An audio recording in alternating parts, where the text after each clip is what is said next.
Om Namo Bhagavate Vasudevaya.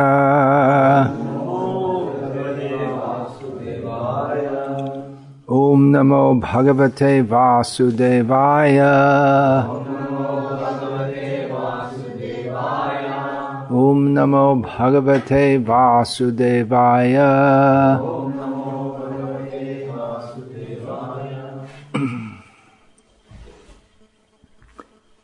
Srimad Bhagavad Gita as it is, Chapter 1, Text 24. Translation and commentary by His Divine Grace A.C. Bhaktivedanta Swami Prabhupada. Sanjaya Uvacha Evam Ukto Hrishikesho Gudakeshena Bharata Senayor Ubhayor Madhye Sthapayitva Rathotamam. Sanjaya Uvacha Evam Ukto Hrishikesho Gurakeshena Bharata Senayor Ubhayor Madhye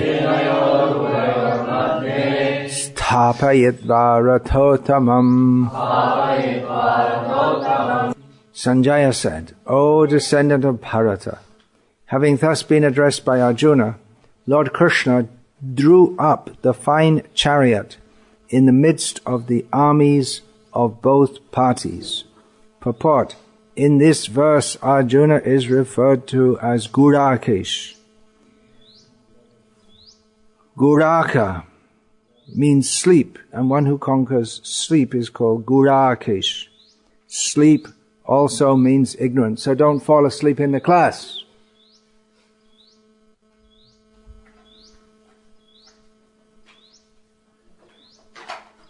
So Arjuna conquered both sleep and ignorance because of his friendship with Krishna. As a great devotee of Krishna, he could not forget Krishna even for a moment, because that is the nature of a devotee.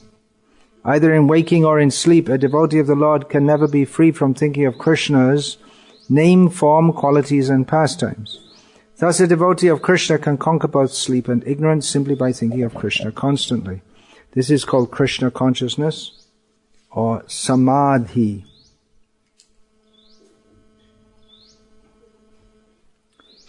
As Hrishikesha, or the director of the senses and mind of every living entity, Krishna could understand Arjuna's purpose in placing the chariot in the midst of the armies. Thus he did so and spoke as follows. Now in this purport, Srila Prabhupada states that either in waking or in sleep, a devotee of the Lord can never be free from thinking of Krishna's name, form, qualities and pastimes. So they may say, well, what's wrong with sleeping? Arjuna conquered over sleep. So if you're asleep and you're thinking of Krishna, then that's fine, isn't it? Well, that's one way of, you can say, of conquering sleep, is that one is not simply merged in some psychophysical suspension, but one's actually thinking of Krishna. Another thing is that a devotee doesn't only want to think of Krishna's name, form, qualities and pastimes, he wants to do some active service for Krishna also. Now, the reason I chose this verse to speak on today is because this is the first time in the Bhagavad Gita purports that Srila Prabhupada uses the term Krishna consciousness. Telugu translation? In Telugu? Yeah, just tell me.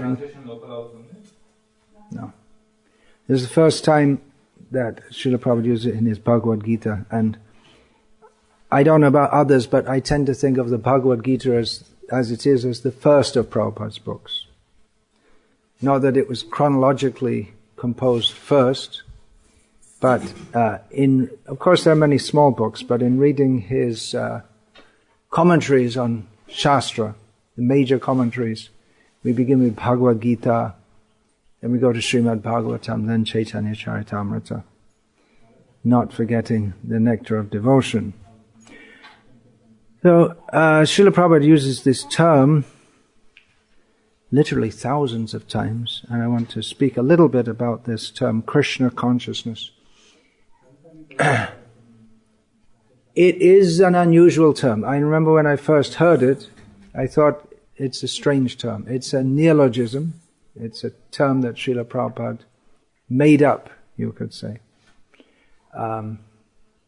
There was no such term in English as Krishna consciousness before Srila Prabhupada.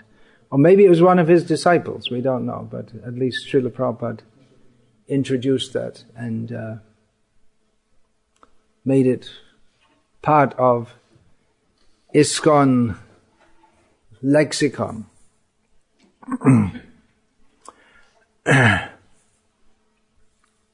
Consciousness, at that time, Srila Prabhupada was in the hippie land, or the East Coast branch of hippie land in New York City. And consciousness was a very common word, as it is even today in New Age circles in the Western world. Consciousness is talking about, especially the consciousness expansion was a phrase that was going around, particularly with the idea was that by taking certain kinds of drugs, illegal drugs, psychotropic drugs, especially LSD, lysergic something acid, the consciousness would be expanded because there's certain drugs which are taken, they affect the mind, and people thought they had spiritual insights or various insights by taking these drugs. So consciousness was a buzzword, and even up to the present day we hear about consciousness raising. So it was an attractive word to catch the attention of the Srila Prabhupada's main preaching audience. It wasn't his desired preaching audience particularly. Of course he wanted to reach the whole world, but Srila Prabhupada's plan, it seems fairly clear in coming to the Western world, was that he wanted to meet the intellectuals and the leaders of society and impress upon them the importance of Krishna consciousness, but instead he got the dregs of society and he picked them up, which is also quite in line with Chaitanya Mahaprabhu's mercy mission. So this term, Krishna consciousness, became central to Srila Prabhupada's lexicon and that of his followers. Srila Prabhupada, but then we have to think, what is actually meant by that? Srila Prabhupada came to this world to give Krishna consciousness. He came from the spiritual world, appeared in Calcutta, eventually went to the Western world, and from there spread Krishna consciousness all over the world. But what do we actually mean by Krishna consciousness? If we ask that question, that could be answered in various ways. There are various verses which give definitions of what we call Krishna consciousness. For instance, anyabhilashita shunyam jnanakamadhyana abritamanakulyena krishnanushilanam bhaktiruttama. This gives the understanding of Krishna consciousness, or the endeavor to be Krishna conscious. Cultivating a spirit of no desire other than to serve Krishna favorably. That can be called Krishna consciousness. Yahayasya harer dase karmana manasa gira nikhilasya pyavastha sujivan mukta sa uchyate. In this world, even while situated in this world, one who dedicates fully his mind, body and words to Hari, in all circumstances, in all situations, such a person is called liberated in this life. So we get an idea of Krishna consciousness from that verse. Then Savai Pumsang Paro Dharmo Yato Bhaktirad Hokshajaya Haitokya Pratihata Yayatma Suprasidati. We get an idea of Krishna consciousness from this verse, that the topmost occupation for all living beings is that by which one performs loving service to the Supreme Lord who is beyond the purview of the material senses. Such service should be unmotivated and uninterrupted in order to completely satisfy the self. So these are various definitions of Krishna consciousness. This term, Srila Prabhupada explained, this particular term, Krishna consciousness, he specifically derived it from a verse of Srila Rupa Goswami, Krishna Bhakti Rasa Bhavita Matihi. Very difficult to translate exactly in English, but the translation is Krishna consciousness. Matihi. If you say Krishna Mati, that could be translated as Krishna consciousness, but more specifically, more elaborately, Krishna Bhakti Rasa Bhavita Matihi. And when one's thoughts, I was going to use the word consciousness, but you can't define a word using the same word. When one's thoughts are immersed in the rasas of devotional service, in the mellows of devotional service, that is called Krishna consciousness. Krishna Bhakti Rasa Bhavita Matihi. Kriyatam yadi kutopi labhyate tatra lolyam api mulyam ekalam janma koti sukritayana labhyate. Rupa Goswami says that this Krishna consciousness, if it is available somewhere for purchase, it's of course we can't buy Krishna consciousness, but it's a metaphorical way of speaking. Then one should certainly purchase it. What is the price? Intense desire is the only price by which one can attain it. The currency of materialistic pious activities, even many lifetimes, millions of lifetimes of mundane pious activities, and is not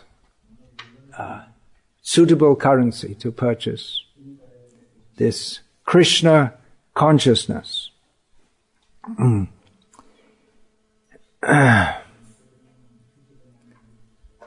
So this is the first, in Srila Prabhupada's Bhagavad Gita as it is within his purports, this is the first definition of Krishna consciousness. Thinking of Krishna constantly. This is called Krishna consciousness. Well, there's a very simple definition. This is thinking of Krishna consciousness. Krishna constantly. Ananya cheta satata. Ananyas chintayanto mam. Several times in Bhagavad Gita, Lord Krishna speaks about thinking about him, Krishna, without thinking of anything else. Manmana, Krishna says, think of me. Srila Prabhupada in his translation adds the word, always think of me. That's understood from other texts of Bhagavad Gita, Ananyasa.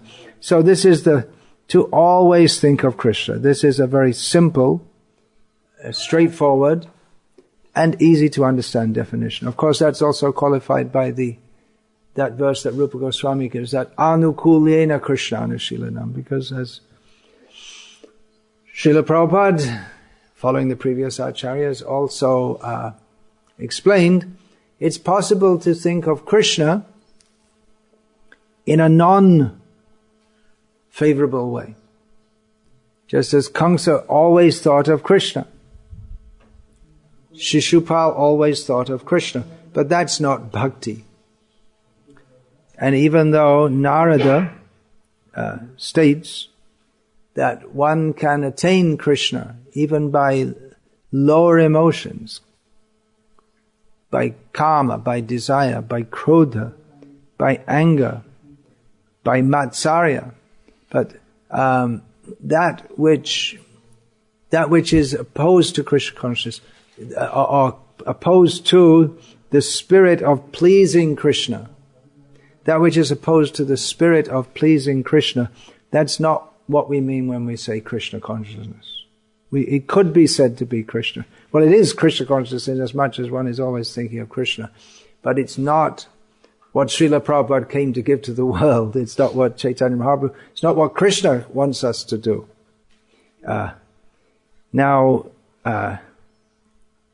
Yesterday I spoke how it may be that devotees sometimes do things that are not pleasing to Krishna.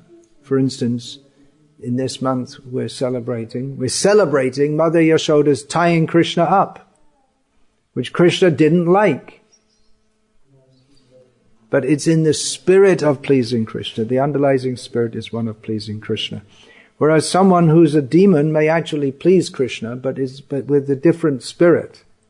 He may actually, just like Shishupal insults Krishna, that's his intention, to insult Krishna. But Saraswati enters him and she makes him speak in such a way that the words can be understood as praises also. For instance, Shishupal calls Krishna Adham, which is generally understood to mean the lowest, Purusha Adhama, the lowest of all people. But Saraswati, who enters Shishupal, who also enters Vishwanath Chakravarti Thakur, who explains it this way, can also mean the one who makes all others go down. In other words, one who's above all others. So the basic understanding is to be in Krishna consciousness. Here's another definition. I didn't get the reference. That's from the same quote, that Krishna Bhakti Rasa Bhavita Matihi, as quoted in Chaitanya Charitamrita. To be in Krishna consciousness, one must be absorbed in pure devotional service and experience rasa or transcendental mellows by thinking of Lord Krishna. So I said that's a very difficult term to translate, Krishna Bhakti Rasa Bhavita Matihi. But here's Srila Prabhupada's translation. To be in Krishna consciousness, one must be absorbed in pure devotion. So be in Krishna consciousness, that's Krishna Matihi, the first and last words of that phrase. One must be absorbed in pure devotional service, that's Bhakti, Krishna Bhakti, and experience rasa or transcendental mellows, Krishna Bhakti Rasa, bhavita, by thinking of Lord Krishna. In Srila Prabhupada's Krishna book, in the preface, he writes, the art of focusing one's attention on the Supreme and giving one's love to Him is called Krishna consciousness. So here we see that there are two major divisions of definition of Krishna consciousness. One is sadhana and the other is sadhya. To the art of focusing one's attention, that means bringing oneself to think about Krishna, practicing. That is Krishna consciousness. And when one is always thinking of Krishna favorably, automatically, that is Krishna consciousness. So it's both Krishna consciousness, but one is practice and the other is perfect. The prime example of the perfect devotees who always think of Krishna are, of course, the gopis of Vrindavan, who at one time among themselves discussed and said that, we're always talking about Krishna and thinking about Krishna, but He only gives distress to us. So why don't we just stop? We'll stop talking about and thinking about Krishna. We don't have anything to do with Him, and then we'll be happy. But they couldn't do it. Not even for a moment. It wasn't possible. They were already completely caught by Krishna. So, some of Srila Prabhupada's definitions of Krishna consciousness, as given in his Bhagavad Gita as it is. And remember that Srila Prabhupada used this term hundreds, thousands of times. So, although Krishna consciousness can be said simply always thinking of Krishna, that's constantly thinking of Krishna, but there are many nuances to that, different angles on it, and Srila Prabhupada has given various definitions of Krishna consciousness, or various angles by which we can understand what is Krishna consciousness. And it's important that we understand what Krishna consciousness is, right? Seeing as we're supposed to have dedicated our lives for becoming Krishna conscious. So it's a very good idea to understand what Krishna consciousness is. What is Krishna consciousness? Well, yeah. Hare Krishna. We should be able to answer. What is your belief? Sometimes people ask, especially in the Western countries. What is your belief? They presume it's a belief. The very question is atheistic. The idea that it's just, you believe this, someone else believes that, and it's all different beliefs, and there's no actual fact. There's no actual absolute reality, but anyway, you believe this, and someone else believes that, and as long as you don't interfere with my sense gratification, I don't give a damn what you believe. I respect it, as long as you don't tread on my sense gratificatory toes. Okay, in Srimad Bhagavad Gita as it is, chapter 2, text 40, Srila Prabhupada writes, activity in Krishna consciousness, or acting for the benefit of Krishna without expectation of sense gratification, is the highest transcendental quality of work. So here Srila Prabhupada defines it, well actually it's a definition of the highest transcendental quality of work, but by defining that, he gives an idea of what Krishna consciousness is, and this is very much in line with Srila Prabhupada's presentation of Krishna consciousness. Yesterday I spoke about how devotees should develop a taste for bhajan, and of course that's not outside Srila Prabhupada's teachings. We see that he often, especially in the early days of his ministration in the Western countries, would say, yes, on Ekadashi, you chant more rounds, and he would encourage, and he'd often say, why 16 rounds? This is the minimum, chant more. You can chant more also. But he also, especially as his preaching activities picked up all over the world, would very much emphasize devotees have to be active in Krishna consciousness. So acting in Krishna consciousness. Acting for the benefit of Krishna. Actually, of course, we can't benefit Krishna, but we can't benefit Krishna. But Krishna has made this world in such a way that we can do some service for him and advance the cause of his mission. So activity in Krishna without expectation of sense gratification. Now this is very important because most people who have any idea of doing something religious, or they'll do something for God, like putting money in the box, or following some vow to please such and such a god or a goddess, with the idea of getting something back. We'll fast on such and such a day to please such and such a goddess, and then that will protect my husband. Wives used to do that, and now it's completely forgotten, but it used to be a common thing that Hindu wives would fast once a week, I can't remember which day, and that's supposed to be for the benefit of their husband. So this is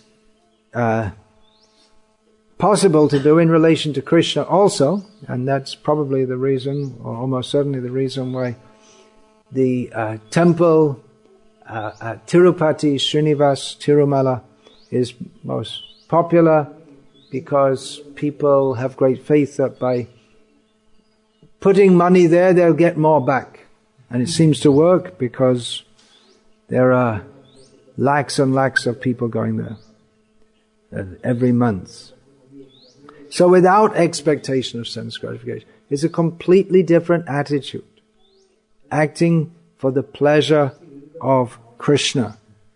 Then in Bhagavad Gita, chapter 2, text 45 purport, Srila Prabhupada writes, this transcendental position is achieved in full Krishna consciousness when one is fully dependent on the goodwill of Krishna.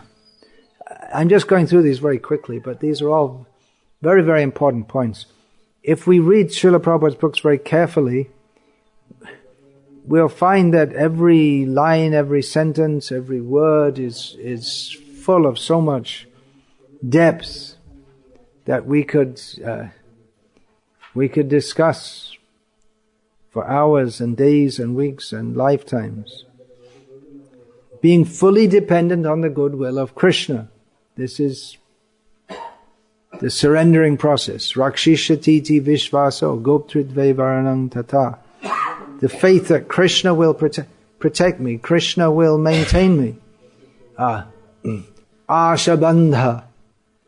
One of the symptoms of a devotee in bhava bhakti, ecstatic love, he feels that even though I'm not qualified for attaining Krishna, still I have the hope. Krishna is very kind. He will deliver me. Fully dependent on the goodwill of Krishna.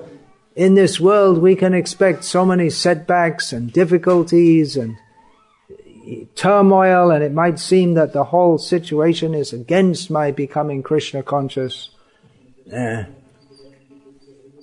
Why doesn't Krishna arrange for me to get 3 crores of rupees? Then I could pay off all my debts and have enough money to retire early, and I could serve Krishna all my life. But as it is, I have to work very hard, and I'm always in anxiety about this money.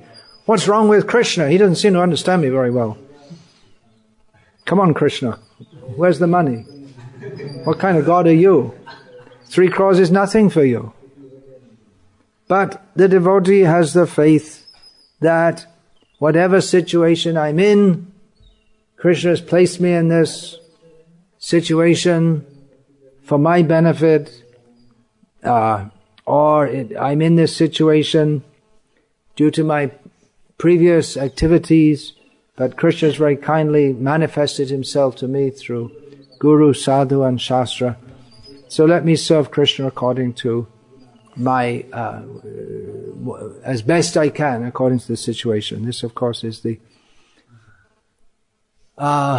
message of the Tatenu Kampan verse, which Srila Prabhupada said this should be the motto of every devotee. Tatenu Kampan susamikshamano bhunjana evatmar kritam vipakam hridbhagva pubhir vidithan namaste jiveta yo muktipade sadhaya bhak. One who, Lord Brahma says, goes on serving you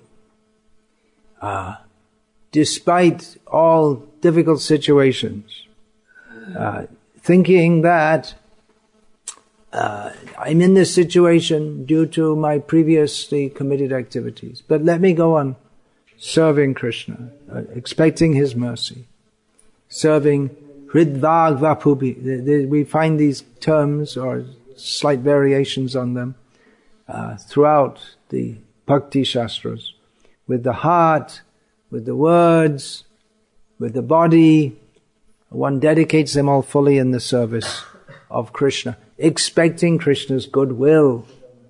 That my situation doesn't seem to be very good, but anyway, Krishna Bharadoyamai, Krishna is very kind. Krishna will deliver. Yeah, these kind of terms come again. Pranayar arthar dhyavacha shreya acharnang sada. With one's very life, with one's money, with one's intelligence, with one's words, one should always act for the ultimate benefit. Then stanesita shutikatang tanuvang manobi, with the body, with the words, with the mind, one should serve Krishna. So these terms come again and again. So that's also Krishna consciousness means to engage all our mind, body, words in the service of Krishna. Sarvopadi vinirmuktam tatparatvena nirmalam hrishikena hrishikesha sevanam bhakti ruchyate. Engaging the senses in the service of the master of the senses, being freed from all mundane designations, taking Krishna to be supreme, having pure heart. If one engages the senses in the service of the master of the senses, that is called bhakti. So that's another definition. There's so many, which Srila Prabhupada, drawing on his vast knowledge of all the shastras and his complete immersion in that, in various purports to various verses, from various angles and with various nuances, gives definitions of this term, Krishna consciousness. So in Bhagavad Gita chapter 2, text 53, purport, Srila Prabhupada writes, in Krishna consciousness one comes directly into communion with Krishna, and thus all directions from Krishna may be understood in that transcendental state. So here's Srila Prabhupada is talking about the effect of Krishna consciousness. Or what is Krishna consciousness? One comes directly in communion with Krishna. This word communion, it's actually used in the Roman Catholic tradition. I happen to know, having been raised in that, where in the Mass, which is the service, some ritual people go to, they have what's called Holy Communion, and they give you prasadam, with the idea that Jesus, he had the Last Supper with his apostles, and he broke bread and gave it to them. So the priest who's representing Jesus gives you bread, and in this it means communication or coming together. In the Catholic Church now they have special bread which is made, tiny little wafer, just enough to put on the tongue. It's not really a meal, it's just a ritual. But the idea is that you come in contact, communion, it's called communion, you come in contact with God or with Jesus by taking this bread which he has given. So we find in Bhagavad Gita again and again this term, yoga, yuktaha, linked. So linked with Krishna, ultimately. Of course, these terms comes mostly in the opening chapters of Bhagavad Gita, where in most of the verses Krishna doesn't directly mention himself. Directly. So when one takes to Krishna consciousness, one is directly in communion with Krishna. You may say, well, I didn't see Krishna. Where is he? He is realized as much as we give ourselves to Krishna. We are in contact with Krishna. When we chant Hare Krishna, as Srila Prabhupada writes in another purport here in this Bhagavad Gita as it is, when a devotee chants Hare Krishna, then Krishna and his energy, which he doesn't say directly, that means Radharani, is dancing on the devotee's tongue. So we are in contact. Actually, we're always in contact with Krishna. We can't not be connected with Krishna because Krishna is everywhere. Krishna is in everything. It's not possible to actually separate ourselves from Krishna. But we separate ourselves by our consciousness. By thinking, I am an enjoyer of this material world, by that consciousness we separate ourselves from Krishna. And Krishna consciousness means to directly be conscious of Krishna and reawaken that relationship of dependency on him. So we are with Krishna, but Krishna consciousness means to be conscious of the fact that there is Krishna and I am his eternal servant. And not being in Krishna consciousness means to not be conscious of this. So as soon as we begin that consciousness, then we're in Krishna consciousness, and the more we take that to heart, then we can experience that Krishna is directly acting in our lives. Krishna helps the devotee to come to him. Dadami buddhi yogam tam yenam Well, tam in this case means tesham satata yuktanam bhajatam priti purvakam dadami buddhi yogam tam yena mam upayanti te. Krishna says to those who are always engaged in my service with love, Krishna says, I give them the intelligence by which they can come to me. So a devotee experiences Krishna. So that's another meaning of Krishna consciousness, to directly be in association or directly in communion with Krishna. Otherwise, one is always in communion with Krishna, but to directly, it's a direct opening the door to Krishna. And when one is actually in a complete state of openness with Krishna, Paramatma Samahita, one is directly in contact with Krishna in the heart, then all directions from Krishna may be understood. So Bhagavad Gita, one can understand what does Krishna say. Others don't understand. So many people have given commentaries on Bhagavad Gita, but they don't understand what Krishna is because they don't have they're not in direct communion with Krishna. So they interpret, they may be very good Sanskrit scholars, and they interpret, and Krishna via Saraswati, the Saraswati, Dushta Saraswati, the Saraswati of this mature world, can give amazing intelligence by which people can interpret in all kinds of novel and interesting and apparently plausible ways, but such interpretations, they take us away from Krishna. We don't understand what Krishna actually wants, because from the very outset, those who want to make commentaries on Bhagavad Gita are denying Krishna. They don't want to know. They're not reading Bhagavad Gita thinking, well, what does Krishna want?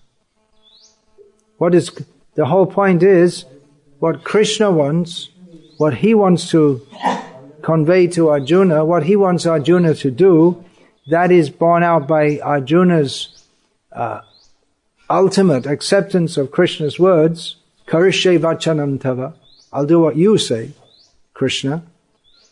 But those who are mundane scholars, they don't have this spirit, and so they think, oh, see, such realizations, such insights. They may have very deep realizations and insights, but they're all wrong. Maybe very deep, just like a pit of poison can be very deep, but it doesn't mean it's the real thing. But they think it is, and because the platform of the intelligence and the mind, that's compared to the sensual platform, Indriyani parani ahur indriyebha parang manaha manasastu para buddhi. Because the platform of the intelligence is much higher than that of the sensual or the emotional. So I think, yes, they're very high. They take it to be spiritual, but it's not. They're still in Maya. So, from Bhagavad Gita, chapter 2, text 56, purport, Srila Prabhupada writes, the Stita Dhir Muni is always in Krishna consciousness, for he has exhausted all his business of creative speculation. Yeah, so many munis, they may speculate on what Krishna says or what a Shastra says, but one who's finished with all that can be called a Stita Dhir Muni. He's always in Krishna consciousness. How has he come to Krishna consciousness? He's finished all these speculative ideas. He is called, and here Srila Prabhupada quotes from Yamunacharya Stotra Ratna, Prashanta Nishesha Manoratantara. This is the Sanskrit for exhausted all the business of creative speculation. Prashanta, it's become peaceful, stopped. Prashanta, Nishesha, come to an end. Manoratantara, all different movements and permutations and combinations of the mind maneuvering here and there. When that's finished, one has surpassed the stage of mental speculations, has come to the conclusion that Lord Sri Krishna or Vasudeva is everything. Vasudeva sarvamiti samahatma sudurlabhaha. So when one comes to the understanding, Vasudeva, Krishna is everything, that is called Krishna consciousness. So you see, these are various definitions, and they together they help to give us a complete picture of what it means to be in Krishna consciousness.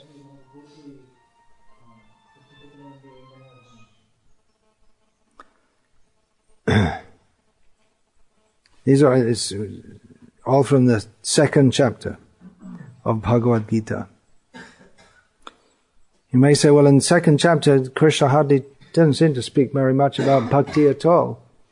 So why is Srila Prabhupada explaining all in terms of bhakti and Krishna?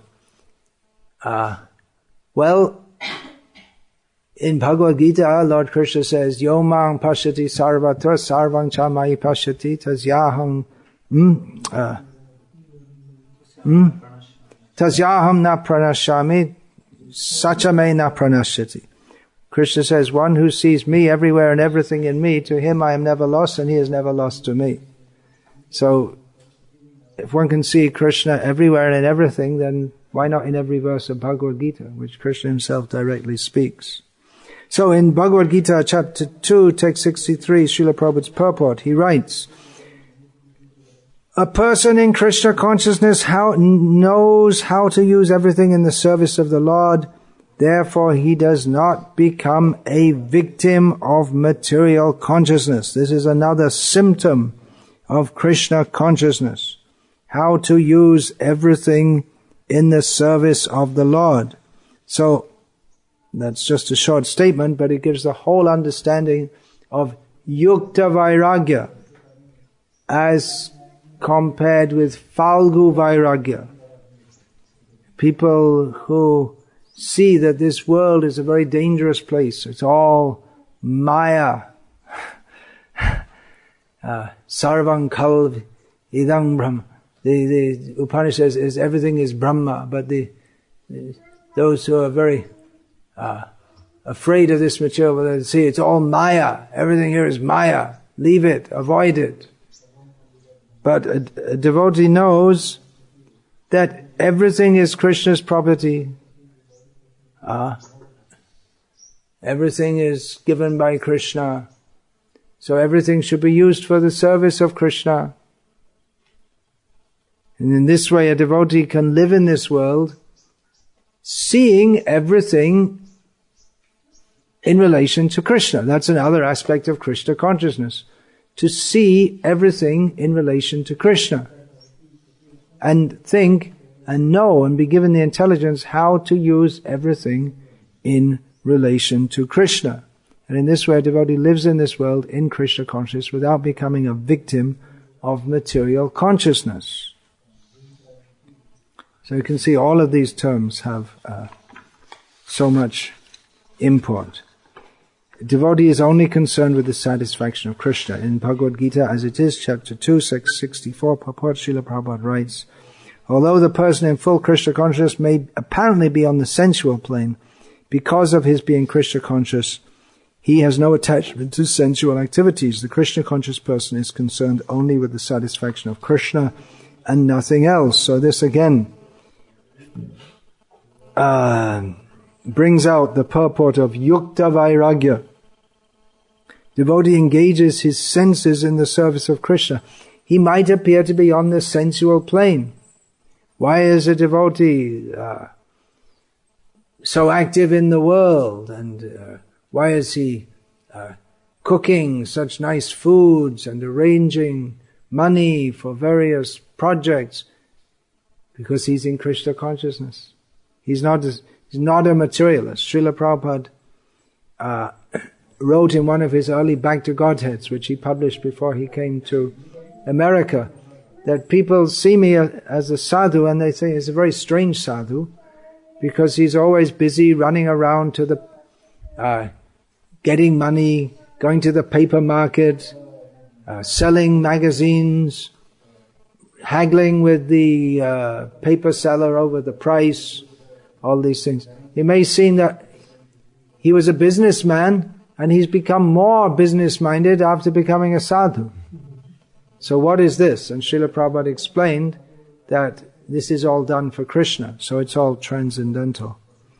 So, although a devotee may apparently be on the sensual plane, one who is in full Krishna consciousness, there's another definition that has no attachment to sensual activities. Even though busy in this world, engaged in this world, that means engaging with the objects of the senses. But he is kurmangiva. It's like the limbs of a tortoise. Kurumanga. They're withdrawn within his body.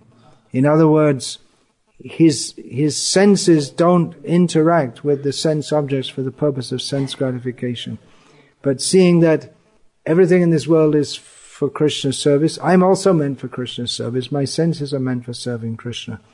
So let me serve Krishna. And then this very important statement, the Krishna conscious person is concerned only with the satisfaction of Krishna and nothing else. And that is a seminal and short but complete definition of Krishna consciousness. The Krishna conscious person, so Krishna conscious means to be concerned only with the satisfaction of Krishna and nothing else. Therefore, Krishnarte kila cheshta, to always act, to always endeavor for Krishna's sake. So it's not just consciousness, not just, well, I'm Krishna conscious, I'm sitting here. Prabhu, get up. No, I'm lying down thinking of Krishna. No, you have to get up.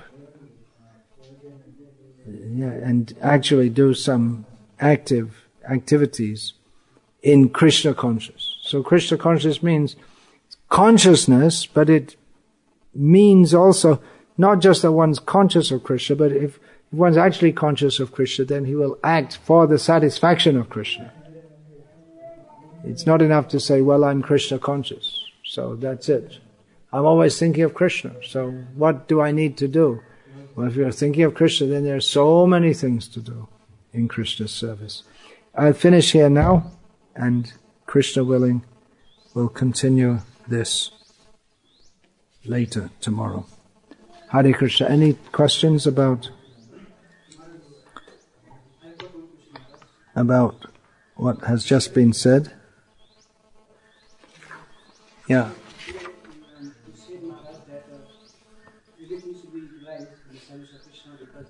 Everything should be utilized in the service of Krishna because everything belongs to Krishna. But yesterday in your lecture, you were telling Maharaj that what is not necessary in our devotional life or in the service. What is not necessary in our devotional life? That becomes our obstacle in Krishna consciousness. Yeah, it's not that because everything belongs to Krishna, that everything is Krishna's consciousness. There is a difference between Krishna consciousness and Maya. Everything belongs to Krishna, but we are in the illusory consciousness of thinking that everything doesn't belong to Krishna.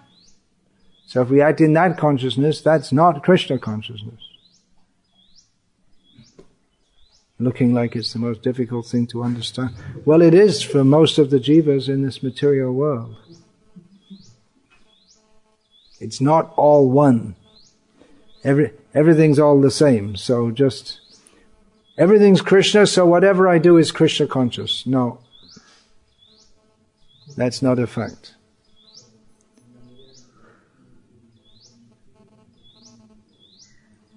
Most people they forget, they're not conscious of Krishna. That's the whole point. One has to be conscious of Krishna. Consciousness of Krishna also means to know what Krishna wants us to do. So there's a difference between, just like we have 4 regulated principles. One who's in Krishna conscious doesn't eat meat. because he only wants to take Krishna prasadam. Someone who's not in Krishna consciousness may eat meat. There's a difference. It's not all the same. And the result is different also. One who takes only Krishna prasadam because he wants to please Krishna, in this way, not only is his body nourished, but his Krishna consciousness is nourished. Whereas someone who doesn't care, he says, everything's Krishna, so let me eat some meat. So then he'll go to hell, and hell that's Krishna's also there. It's also made by Krishna.